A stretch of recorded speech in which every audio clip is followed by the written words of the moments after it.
Okay, so it's still March 10th, 2024, and I'm sitting here in my wonderful friend Alan's kitchen, dining room, and I realized I wanted to also give a health update. So it's been a month since I did my original Hello, I've got cancer videos. Oh my God.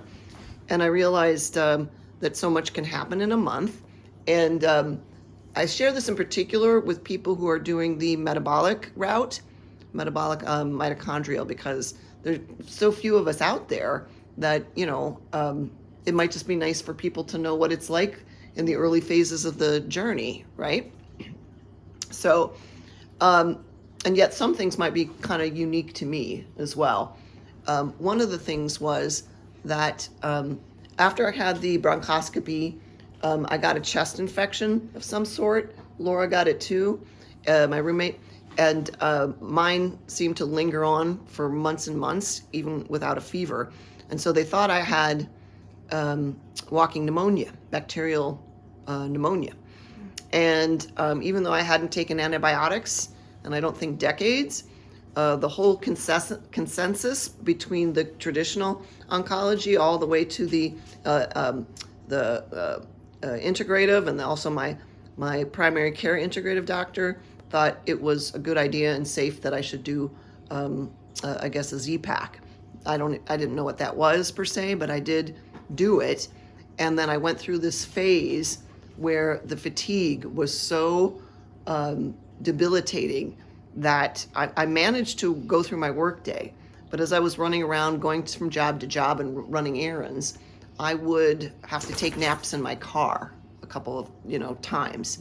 Like I remember one time, and these are just in residential neighborhoods, so I would just sort of throw up a window shade and recline the seat and try to go to sleep, and I would wake up like an hour later. So if you ever have this happen to you, that you have your lung tumors, hi, that's the dog Bandit, and then you've got some in your lymph nodes along your sternum and around here, it can cause your breathing, and it can cause coughing and all kinds of stuff. And if you have a chest infection on top of that, it just was unbelievably. And I'm guessing that it might have been the Z-Pack that was like, my body was actually trying to fight really hard. All I know is the reason why I'm even making these videos today is because the first time in like several weeks I have enough energy to do it. Otherwise, I've just been trying to like make it through my day. So I hope this never happens to you. But it was a lesson to me in making sure that I protect myself and my immune system. Just protect yourself, because if you get an infection on top of having cancer, I don't know how it might be for everybody, but for me, it just lingered and lingered and lingered, and it's still not quite all the way better, but I hope it is getting better because of that. Now, having said that, I've also got a lot of probiotics and postbiotics that I'm taking to amend whatever damage to my gut health, because antibiotics can kind of wipe out your whole system. So there's a whole group of things that we're doing to rebuild and making sure that my flora fauna is nice and in balance, the microbiome is strong again, since that's the basics of my my immune system. So yeah, that was one of my biggest regrets, is that I was kind of careless about being around people after the bronchoscopy, endoscopy, and then I got this infection. And then I think because of the compromises to my trachea and the lymphs and all that stuff, it took forever, and is still taking forever to go away. And I'm talking, I got this in December. It was December when I got this chest infection, which in and of itself lasted for 2 weeks. Fever went away, and then the rest of it sort of hung around. So, and by the way, during this whole time, during all of February, they were really worried about my symptoms, because I had a lot of wheezing and whistling sounds, all kinds of strange, it felt like there was a whistling hole or a pocket in my lung. They thought I had perhaps a puncture or potentially one. They Thought it was, what's the other thing? Oh, an embolism, a blood clot. Yeah. So they pulmonary embolism. Yeah, so they gave me a sort of an emergency CT scan on, when was that? January 31st. So, I'm grateful that I was a squeaky wheel. That's the other thing I guess I can say to my fellow travelers is if you feel bad or you have symptoms you don't know, just keep raising your hand, keep telling people, because I didn't know what any of these symptoms meant. But when I went to see these doctors, they put the alarm bells up and said, we need to see you, you need to come in here, we need to do this right away, can you come in tomorrow? Like stuff I didn't, a sense of urgency that I wouldn't know to expect.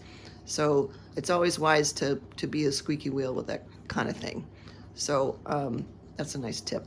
What else happened in February? I saw my doctor, my integrative oncologist, and there's always like new updates. Like every month she'll like check in and see what's happening, and if I'll tell them my symptoms of this and that, and she'll tweak my protocol, right? One of the things in the metabolic world is that you go through a rotation of medicines so that the cancer has a harder time adapting or acclimating to what you're doing, so that you're constantly trying to block the growth pathways via different medicines and different mechanisms. And I think now I'm on four out of the 6 of them. So I'm on a nice rotation. And that's the other thing. Most of them are non-toxic, but sometimes people do have side effects. Like I think I had some, gastrointestinal, it runs the gamut from constipation to diarrhea and stuff like that. I think it could have added to my fatigue. I think these medicines are working hard, and so is my immune system at trying to block the growth of the tumors. And I suppose that's just another thing to be aware of. I don't know how it will be for everybody, but I certainly feel like my body is in a battle.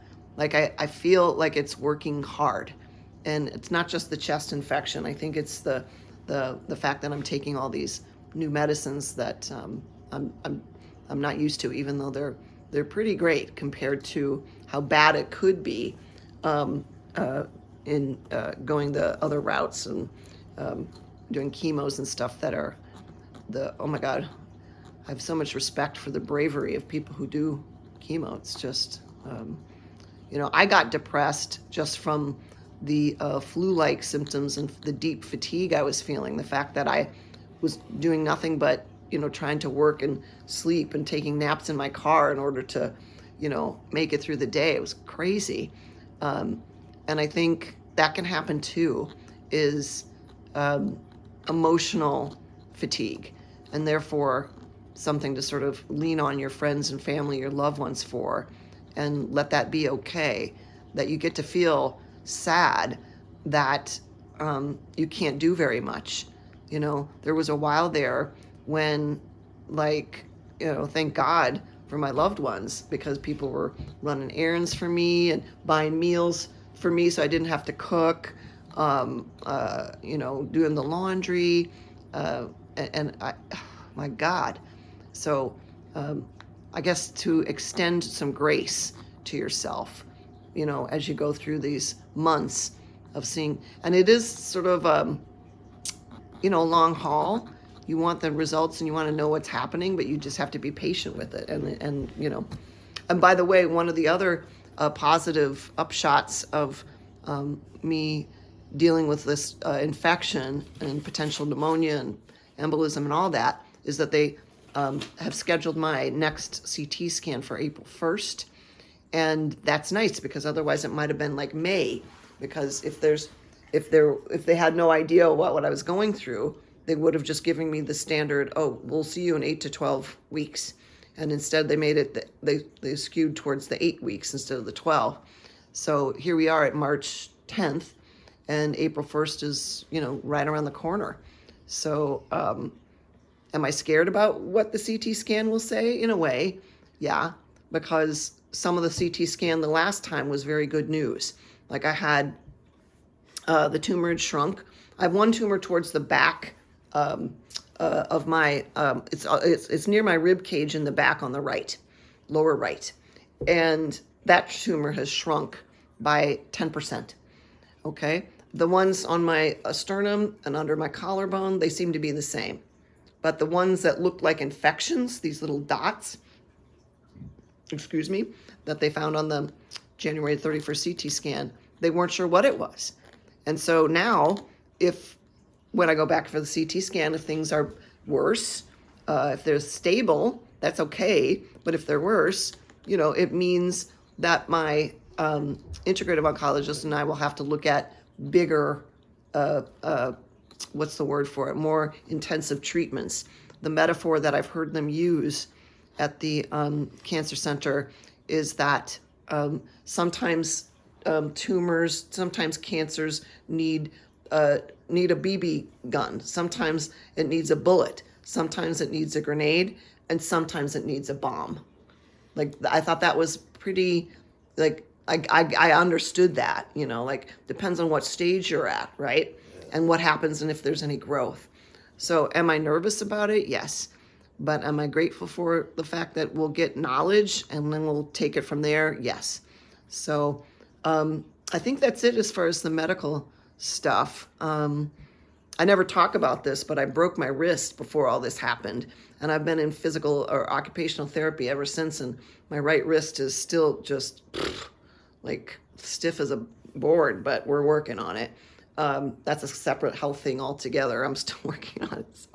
But it seems so inconsequential compared to the rest of it. So I guess that's it. I wanted to thank everybody for watching this. And to my fellow cancer thrivers, I really hope that this, especially in the metabolic mitochondrial community, I hope this has been of some service. So be well, and we'll talk to you at the next update. Okay, thanks.